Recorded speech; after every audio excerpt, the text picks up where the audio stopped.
Member states must fully, comprehensively, and immediately implement all UN sanctions on North Korea. The statement also welcomed efforts by members of the Security Council and other countries to promote a peaceful and comprehensive solution to the North Korean nuclear issue. North Korea conducted its longest ever test flight of a ballistic missile Friday, sending an intermediate-range weapon over Japan into the northern Pacific.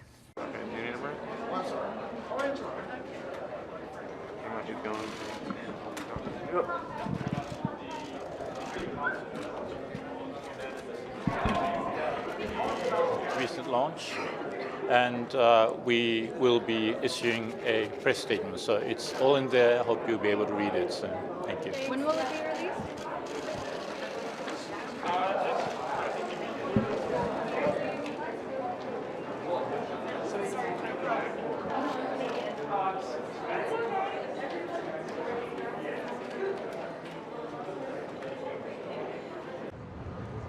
On the eve of the United Nations General Assembly, the UN Security Council condemned the latest Pyongyang test, longer than any previous missiles to date. This is the second DPRK missile that passed over Japan in recent weeks. Experts say the flight duration indicates it could reach the U.S. territory of Guam. U.S. President Donald Trump stood in front of an American bomber to deliver a message. We will defend our people, our nations, and our civilization from all who dare to threaten our way of life. This includes the regime of North Korea, which has once again shown its utter contempt for its neighbors and for the entire world community. As sirens sounded a warning in Japan,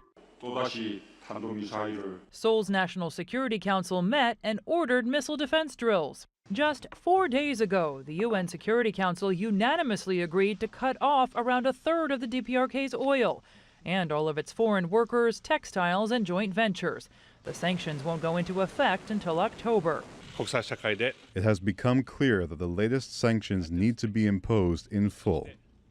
North Korea needs to understand that if it continues on this path, there is no bright future. China's Ministry of Foreign Affairs vowed to implement the new UN sanctions. China opposes the DPRK on violating the related resolutions by the UN Security Council and making launches with ballistic missile technologies. American national security officials say the sanctions need time to work, while the Pentagon continues to deploy more military assets to the region. They've already started to feel it, but they're getting ready to feel 90% of their exports going away. Having said that, I have no problem kicking it to General Mattis because I think he has plenty of options. And so for those who have said and have been commenting about the lack of a military option, there is a military option. Now, it's not what we would prefer to do. And in the past few hours, we've learned that DPRK leader Kim Jong-un said he will complete his nuclear weapons program. Meantime, Moscow is urging a diplomatic resolution to the Korean nuclear standoff. The spokesperson, the foreign minister for Russia spoke with his Japanese counterpart shortly after the launch. Mike. And Jessica, this will be the first time the U.S. president will be addressing the UN General Assembly. Do we expect him to focus mostly on the DPRK? He does have a few other countries and problems that he wants to address. White House aides say he will urge unity to combat threats to global security, but they say he will also talk about the crisis in Syria and a threat from Iran. Our sources also tell us that Trump will host a lunch with his counterparts in the ROK in Japan. Meantime, China's top diplomat Wang Yi is also expected to meet his U.S. counterpart Rex Tillerson.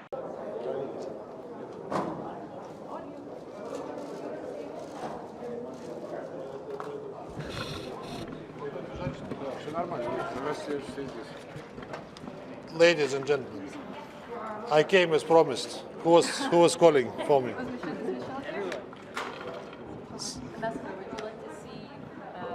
Were you happy with the statement today? This is not something that makes you happy because the reason for the statement is not a very festive thing. But yes, we made a statement, a press statement by the President of the Security Council condemning the recent launch. calling on the DPRK to stop it, and also, which is important, again reiterating the need for political and diplomatic solution of the crisis, an early one. What's next, Ambassador, if there are more further provocations from North Korea? Sorry? Further provocation from North Korea, what's next? Are there going to be more sanctions? You mean you're asking me? I'm not sure I'm the one to be asked about it. But we were discussing for a while that we're really in a vicious circle. We have a resolution, a provocation, a resolution, then another provocation. And we were contemplating, many people raised an issue that we have to think maybe out of the box at a certain point. But we again reiterated that at the moment there is nothing on the table but the Sino-Russia roadmap and the statement of the 4th of July, which is at the moment the only political proposal on the table. I was saying to one of your colleagues that echoing this morning's Secretary of State Tillerson statements, our American colleagues said that Russia and China should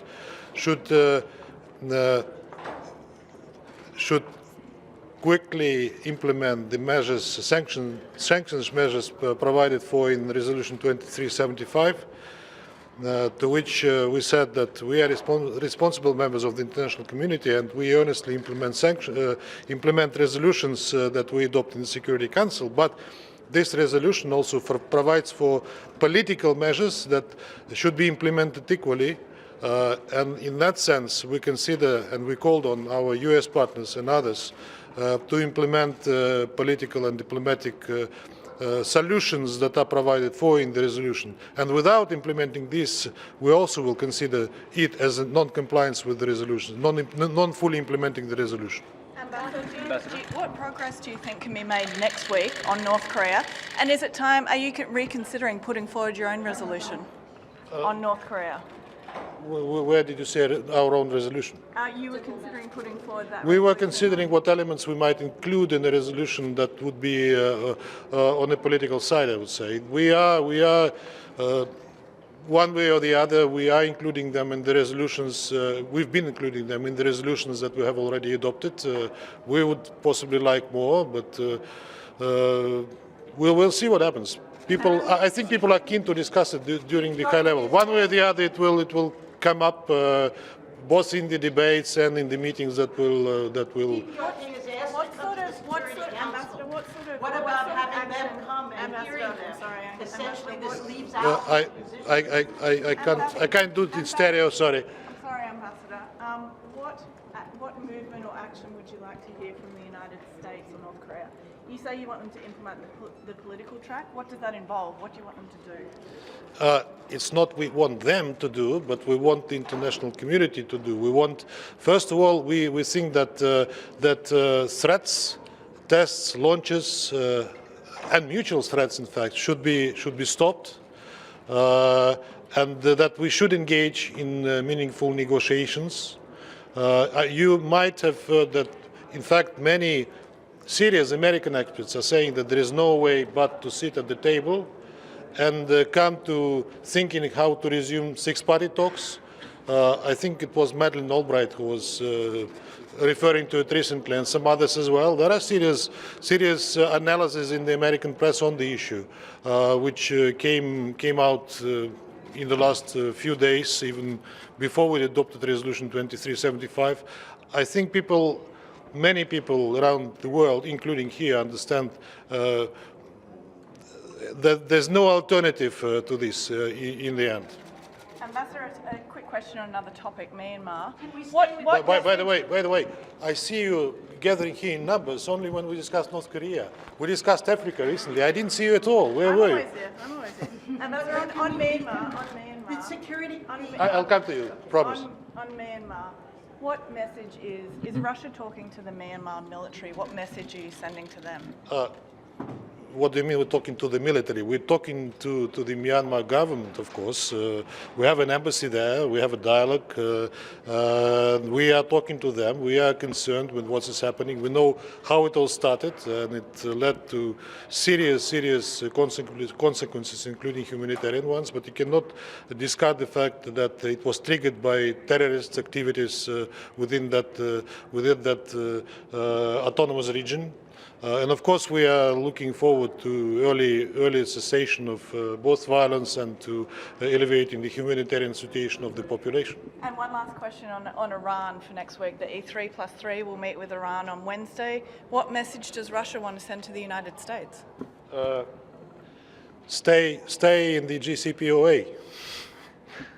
That's right, you know. How important is that? That's very important. Indeed, that's very, and I think that that is not only our message, but the rest of the participants and those that are outside are also trying to send that message across. Thank you, Ambassador. What was the question? Yes, my question is, the Charter says that the Security Council must invite a party to the Charter says that, the UN Charter says that they must invite countries that are subject to resolutions into the Security Council and essentially to the discussion. And so essentially often the discussion doesn't happen in the Security Council, but also there isn't an invitation to and there has been an invitation in 2010, there was an invitation, and DPRK came. And so there's a provision in the Charter that provides for the Security Council to function in a better way, and yet it's avoided and ignored.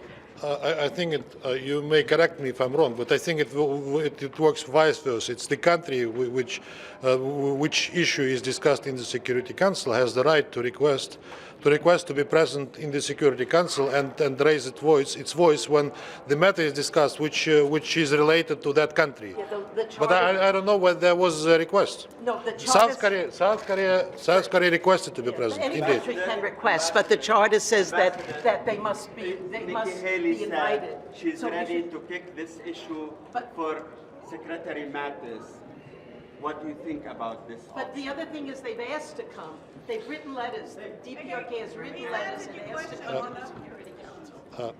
Ambassador Haley said she has no problem picking this issue to Secretary Mattis, who has a lot of options. What do you think about this statement? You mean